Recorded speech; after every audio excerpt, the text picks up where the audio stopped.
হযরতে লুকমানে হাকিমকে জিজ্ঞাসা করা হয়েছে, ওগো লুকমানে হাকিম, আপনি কি অমুক গোত্রের দাস ছিলেন না?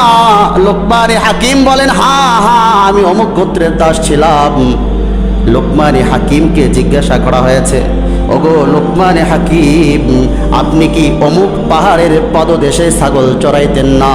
লুকমানে হাকিম বলেন, হ্যাঁ হ্যাঁ, আমি ছাগল চড়াইতাম।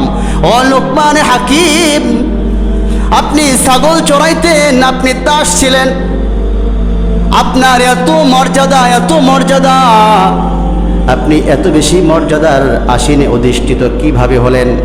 সম্মান আর মর্যাদা কি করে পেলেন? লুকমানে হাকিম দুইটা কথা বলেছেন। লুকমানে হাকিম বলেন, শোনো, আমি জীবনে কখনো মিথ্যা কথা বলি নাই। দ্বিতীয় নাম্বার, আমি জীবনে কখনো অনার্থক কোনো কথা বলি নাই। লুকমানে হাকিম বলেন, আল্লাহ তাআলা আমার এই যে মর্যাদা দিয়েছেন, আমাকে যে সম্মান দিয়েছেন, আমি আমার জীবনে কখনো মিথ্যা বলি নাই। আমি আমার জীবনে কখনো অতিরিক্ত কোনো কথা বলি নাই।